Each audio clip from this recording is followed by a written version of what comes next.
This week, the Biden administration passed legislation that would, among other things, provide $65 billion to connect every American to reliable, high-speed internet. Each state will determine how to allocate its share of the funds. 11 projects were chosen to receive funding in California. The Sacramento-San Joaquin Delta area was not included. But first, we're dealing a lot with areas or regions with no or poor internet. Do you have a term that you use when you refer to these areas? It's underserved and unserved communities. Under and unserved is our definition. And I think underserved is maybe you have 25, not quite reaching the standard of 25 and 5. And obviously unserved is no connection at all, no access to any kind of connection. Okay, explain the 25 and 5, please. Sure, that's 25 megabits per second upload speed. So that's download speed. That's the bandwidth that you can expect data to travel to you. And then the 5 or the 3, maybe it's 25 and 3 actually, is the speed that you can send information off to the internet. Okay, fine. Now, what percentage in the country would you say are underserved and what percentage are unserved? It's a very contentious answer because it depends on how you choose. The FCC decides to answer that question based on census tract. So if one household in a census tract gets good internet, then that census tract is deemed to have good internet. But that's a pretty bad way of measuring. And in fact, I think it massively undercounts certainly the underserved and possibly the unserved portions of the country. Okay. How do you handle people who cannot afford internet? Are they unserved, underserved, or a different category? Yeah, that's a different category. We don't even have, I mean, it's a third column. We're looking at the underserved when we're talking about how much they have to pay for their internet. And I'm in an area that's probably underserved. I'm paying $110 a month for a set, what they call unlimited, but it really is a set amount of usable internet speed. And then once I hit before they throttle you, it drops down to, let's see how long we can wait for things to change. So what are the average prices for the underserved for a set amount of gigabytes?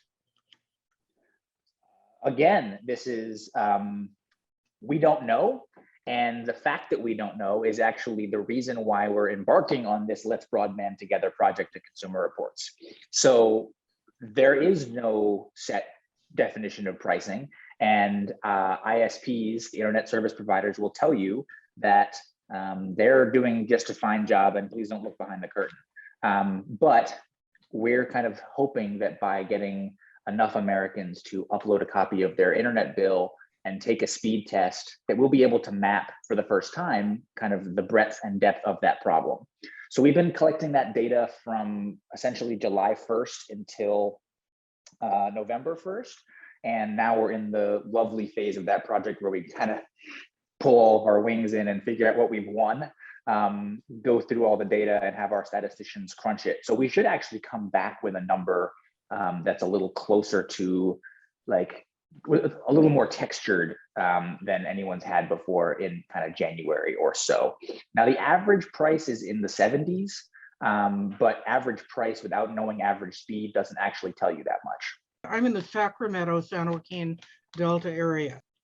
It's a huge area and it's got a lot of waterways around it. And I see nothing but complaints about local internet servers, no matter who it is. It's basically, right, who is the best of the poor options?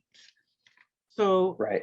Yeah. Do you find those underserved areas are kind of little areas or larger areas? Are they like a couple of square miles, or do they go across broad areas? I think that it's broad areas. I think that a lot of the underserved, like a lot of rural areas in the U.S. are underserved. They may have had, some lines that were put in the copper lines that were put in decades and decades ago that can get you maybe 5 megabits per second, and it takes you a long time to load a simple web page. And I think that that's often the problem in rural America, because there's not enough people for it to be worth the ISP's money to lay the good fiber that you actually need to have good internet connections. The more rural you are, obviously, the fewer heads there are, the fewer households there are, so the fewer subscribers they would get from doing the admittedly very expensive process of laying all that fiber out there. When you're in a rural area, the choices seem to be local tower or satellite. And I've tried both, and the more people who get on that particular server, the slower it is, the more slower it gets. Right. Yeah. And are those the only two options, really, considering you're not near enough a city to get a hardwire in? We need to start thinking about internet in this country as a public utility. We need to do for this country what happened for electrification in the 1930s. Because right now, those are the only two options, and you're paying a lot of money for a pretty poor service that's pretty unreliable. And whereas, most people, when they think about internet in the last 10 years, they're thinking about it as maybe like a nice to have, an entertainment option, nice to be able to stream Netflix, nice to be able to call your grandparents. But more and more, that's not what internet is. It's ability to go to school, ability to go to see a doctor.